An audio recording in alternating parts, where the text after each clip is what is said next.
दोस्तों खुश आमदीद कहेंगे आपको अपने इस बाकायदा और रेगुलर के प्रोग्राम बाज़ार शेयर्स और ख़बरों में। आज मंडे और इब्तदाई दिन बाज़ार एक बार फिर से आज गिरा और गिर कर संभला है। हाफ पावर अब ख़रीद लेना चाहिए। आज मंडे और मंडे का फैक्टर रहा, जबकि सियासत में गर्मी या उधार का माल आज ठिकाने लगाने की वजह से बाज़ार इतना माइनस हुआ। डाटा बाज़ार का डाटा आज काफ़ी अहम डाटा रहा और अब हम बात करेंगे कल क्या प्रोजेक्शंस हैं। कल एक नया दिन होगा और कंज्यूमर प्राइस इंडेक्स का डाटा बाज़ार का टून सेट करेगा, जो कि आज इंट्राडे 940 पॉइंट्स की कमी थी और कारोबार के अख्ताम पर आलमोस्ट काफ़ी रिकवरी देखी गई। 762 पॉइंट्स का आज रिकवरी के साथ बाज़ार का बंद होना। 81,114 पॉइंट्स एक बार फिर से बाज़ार ने संभाले। लो रहा 80,352 का, बड़ी रिकवरी है। और क्या बाज़ार अब कल तेज़ी करने वाला है, ये तमाम वो चीज़ें हैं जो कि हम डिस्कस करेंगे। प्लस हम कुछ जो सिलेक्टिव किस्म की न्यूज़ हैं मार्केट शेयर्स के बारे में, वो आपसे डिस्कस करेंगे। आज के दिन जो कि पहला और इब्तदाई दिन था, वहाँ पर हमने देखा मंडे फैक्टर ने रोल प्ले किया। बड़ी तेज़ी के साथ आज बाज़ार नीचे गिरा।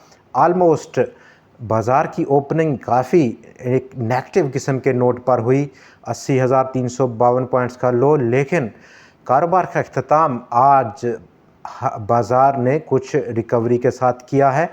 पॉलिटिकल जो इस वक्त टेम्परेचर है, मंडे फैक्टर था डेफिनेटली।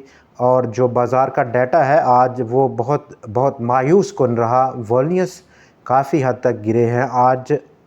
आलमोस्ट फ्राइडे के मुकाबले में जहां पर 894 मिलियन शेयर्स का कारोबार था, आज वो कम होकर 380 मिलियन शेयर्स पर मुहित रहा, जो कि आलमोस्ट 57.48% की कमी थी डे ऑन डे बेसिस पर। मार्केट वैल्यू को अगर हम देखें इन शेयर्स की, तो वो 17.5 अरब रुपए की थी फ्राइडे के मुकाबले में, जहां पर 29.9 बिलियन रुपए की मार्केट वैल्यू थी उन शेयर्स की जो कि फ्राइडे को ट्रेड हुए थे। आज के दिन नंबर ऑफ़ ट्रेड्स में भी बड़ी कमी हुई है। 2,18,000 से ज़्यादा की नंबर ऑफ़ ट्रेड्स थी। फ्राइडे को हमने 2,94,000 से ज़्यादा की नंबर ऑफ़ ट्रेड्स देखी थी। कुल आज 441 शेयर्स में लेन देन हुआ। 240 शेयर्स के दाम में कमी हुई। 177 के दाम आज बढ़े हैं, जबकि 24 शेयर्स के दाम आज अनचेंज देखे गए। ये वो कुल डाटा है और ये डाटा हमें एक इंडिकेट कर रहा है कि मंडे फैक्टर था।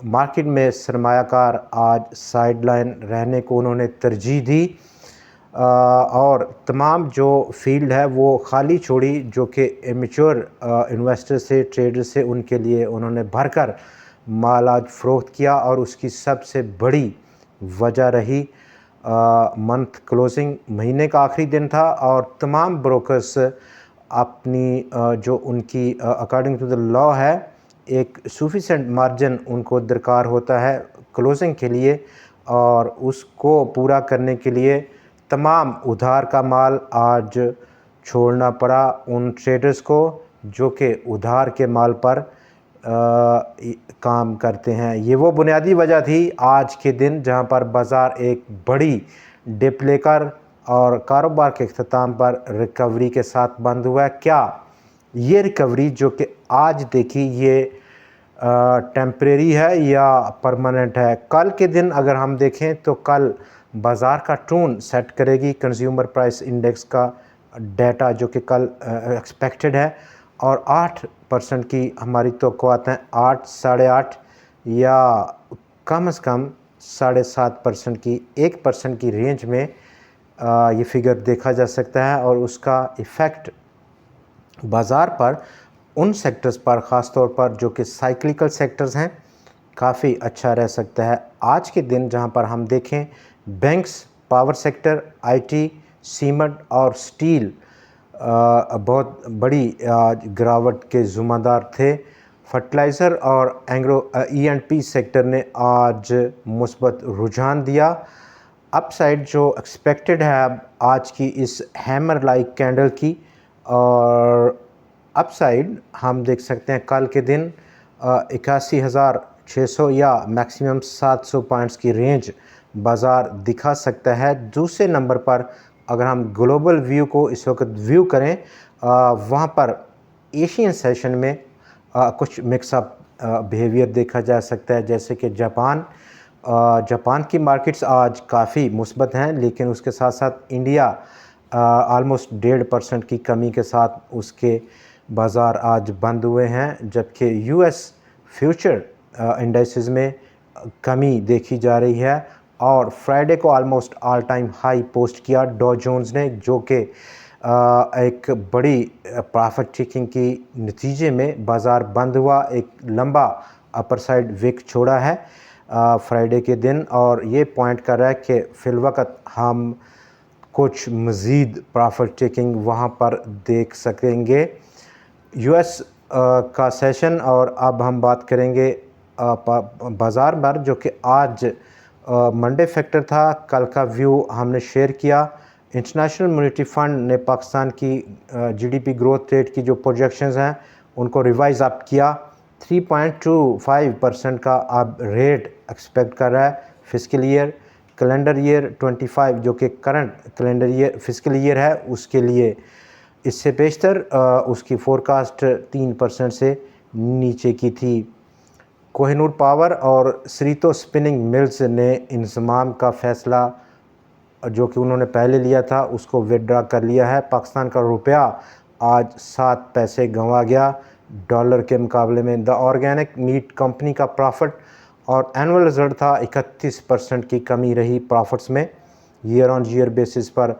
गवर्नमेंट ने अब ये एक हिस्टोरिकल फ़ैसला किया है स्टेट बैंक ऑफ पाकिस्तान का कि वो बाई बैक करेगा ट्रेजरी बिल्स को, यानी कि टी बिल्स को, और ये स्टेट बैंक ऑफ पाकिस्तान ने तारीख़ में पहली बार ऐसा कदम उठाया है।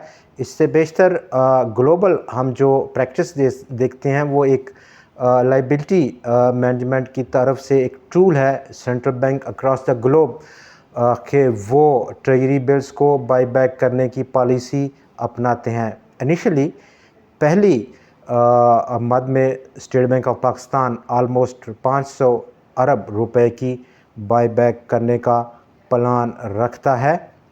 मारी पेट्रोलियम आज लीड किया in terms of points gain में, जिसने कि 130 पॉइंट्स को ऐड किया 100x में। फौजी फर्टिलाइज़र कंपनी ने 127, UBL ने 44 पॉइंट्स की कंट्रीब्यूशन दी, जबकि इसके साथ साथ फौजी फर्टिलाइज़र बिन कासम आज आलमोस्ट पिछले काफ़ी सालों की बुलंद तरीन सतह 50 रुपये को क्रॉस करके बंद हुआ है। अब हम बात करेंगे हब पावर, और हब पावर का इस वक्त जो पैटर्न है क्या काफ़ी टूट चुका है। उसका जो रिसेंट ऑल टाइम हाई था वहाँ से आज की जो क्लोजिंग है वो 119 रुपये 34 पैसे है। और अगर हम एक्स के बाद जाएं, 8 ट्रेडिंग सेशंस में बड़ा काम देखा गया स्टॉक में। ऑलमोस्ट 13 करोड़ शेयर्स का काम स्टॉक में हुआ है इन 8 ट्रेडिंग सेशंस में, और प्राइस में 30 रुपए की कमी हुई है। फिलवक़्त आज भी स्टॉक में 2 करोड़ शेयर से ज़ायद का काम था, और ये कंटिन्यूस सेलिंग का प्रेशर हमें इंडिकेट कर रहा है कि यहाँ पर अभी चूँकि बहुत सारे दोस्तों ने सवाल पूछा कि अब काफ़ी टूट गया है तो ख़रीद लें। अभी तक कंटिन्यूस सेलिंग और स्टिल सेलिंग, और ये फ़ैसला ख़रीदारी करने का थोड़ा सा प्रीमेच्योर लग रहा है। गो के कंपनी ने तमाम उन रूमर्स को अभी तक रिजेक्ट किया है जो कि इस वक्त मीडिया में सरफेस कर रही हैं।